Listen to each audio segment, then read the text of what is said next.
So there will be no world peace without peace among religions. There will be no peace among religions without dialogue among religions. And there will be no dialogue among religions without investigation into common theological and philosophical foundations.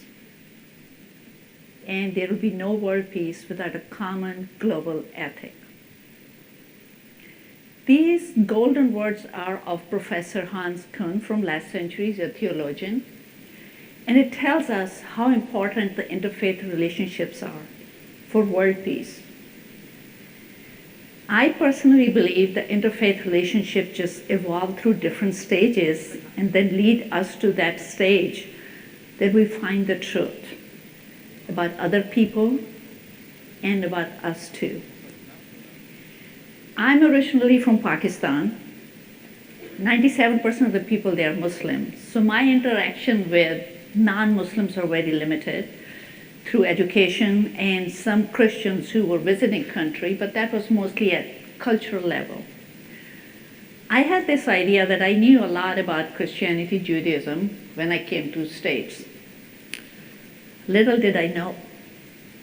I was taking one of my patients' history, a Catholic priest who was wearing his clerical collar. So I go and took his whole detailed history, then started asking social history. And I say, "Are you married?" A stern answer came, "No." I said, "Do you have children?" And I could see he was visibly getting upset. I had no idea. And he points towards his collar. He says, "Father." And I say, "Yeah, that's why I'm asking, how many children do you have?"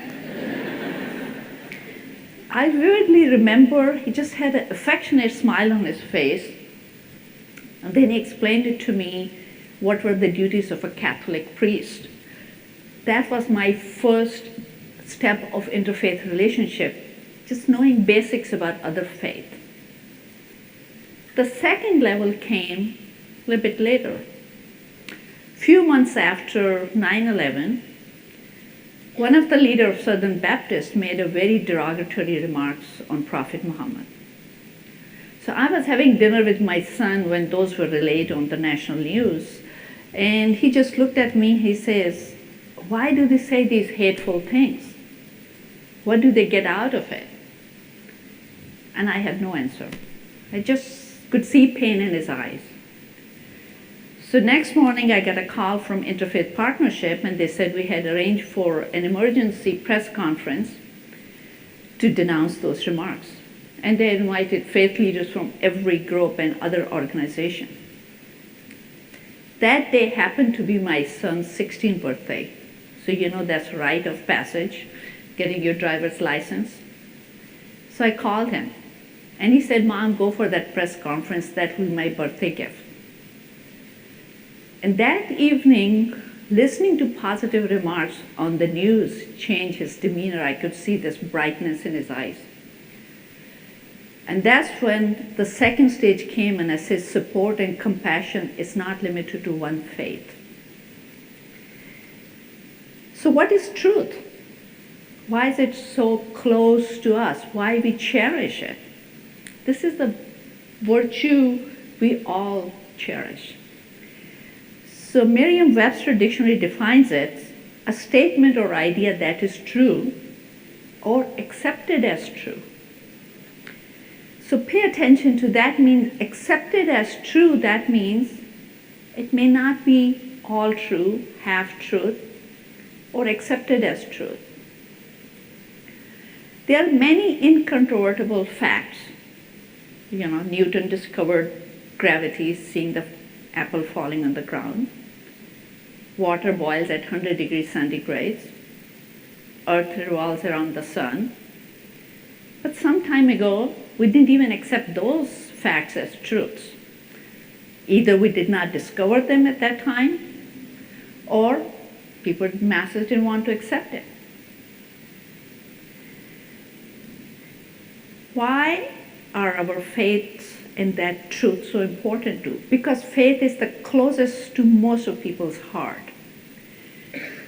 and the most cherished truth in our lives. But what happens is with time, unconsciously, we might transform it to truth is what I believe. All faiths claim that they have the whole truth. And I strongly believe that all faiths have the right to claim that. But if we stop there, then our pathways are separate and the divides just start deepening. And let me just add, maybe at the end when we attain the truth, it may be just partial. So interfaith relationship, knowing about other person's faith, it also makes you learn more about your own faith. When you start talking to people, reading about other faiths, you start looking at the commonalities and then start also why we do this, why they're doing this, what are the common things, what's the basis for that.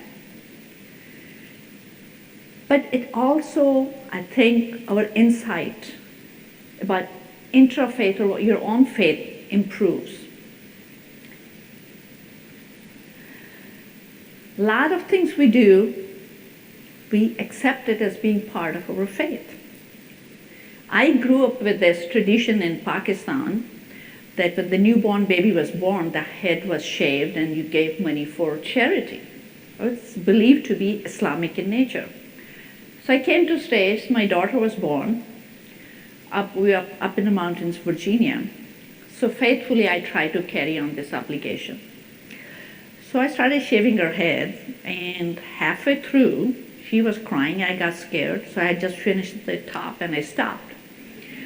So next morning I take her to the babysitter. You can imagine the horror of babysitter's face. She said, what did you do to her nice hair? So I explained to her what was the reason, and she was so understanding. She said, if that's your faith, I will help. So that evening when I went to pick up my baby, she had a symmetric head. She had shaved everything. But it gave me pause. I was meeting with other people. I started thinking about, what are the bases for this? Is this Islamic in nature? 5 years later, I had my son, and I asked the Egyptian Muslim woman about this ritual. And I could see she was perplexed. And she was adamant. She said, there's nothing like that in Islam. I still want to give up. So we went to our imam, who's a scholar in Islam. And even before I could finish my story, he smiled and he said, Ghazala, that's a cultural thing in subcontinent, has no basis in Islam, but giving charity is a good thing to do it. So I learned from there that it increased my understanding of my own faith too. So interfaith relationships are what I told you, but what they are not is you do not go there to proselytize. You do not have those relationships to prove that my faith is right and you're wrong. Because faith by definition is faith. There's no scientific basis who will ever prove who is right. So I think that's where we have this basis that we give respect and accept everybody's right to have his or her own truth and faith. Story of Prophet Ibrahim, willing to sacrifice his son. Muslims believe it was Prophet Ismail, his firstborn son, that Prophet Ibrahim agreed to sacrifice. Christian and Jews believe it was Prophet Isaac. And I have seen sometimes heated discussion. Every faith has the right to its own understanding of any story. Rather than arguing, I strongly believe that I should look into the spirit of the story, which is I should submit to the will of God. So if every faith has whole truth, who is false? I believe false is when we are intolerant, when we do not hold hands to go and serve our community, our country, and lead to that world peace, which I'm a strong believer in that. There are a lot of commonalities among faiths if you start looking into that. All these three monotheistic religions We all believe in works of charity. We are people of book. We all have different types of, but we all fast. Between Christianity and Islam, we believe Mary is virgin. We believe in Messiah is going to come. Islam and Judaism, we have the same, almost same dietary restrictions. We have also early burial of our deceased, and also utmost respect for mother. I think the more you talk to each other, the more you know about it, you'll be surprised how many commonalities are among different faiths. So when you have faith, I think accept there will be people not belonging to your faith who have misconceptions. I cannot speak for any other faith, but I can speak for Islam.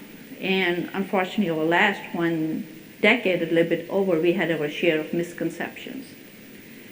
The common one are jihad and rights of women in Islam. Jihad does not mean holy war. Islam does not have concept of holy war. Jihad means struggle. And there are two kinds of jihad. One is major, which is how I become a better human being, better Muslim, how to serve my family, my community, my country, and all the good values which every faith has. The minor jihad is the war.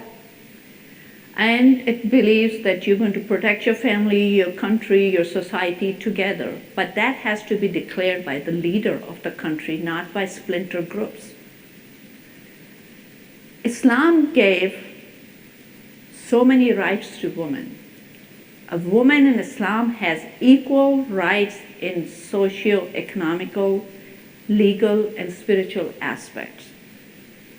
I'm not going to deny what you see on news media does not happen.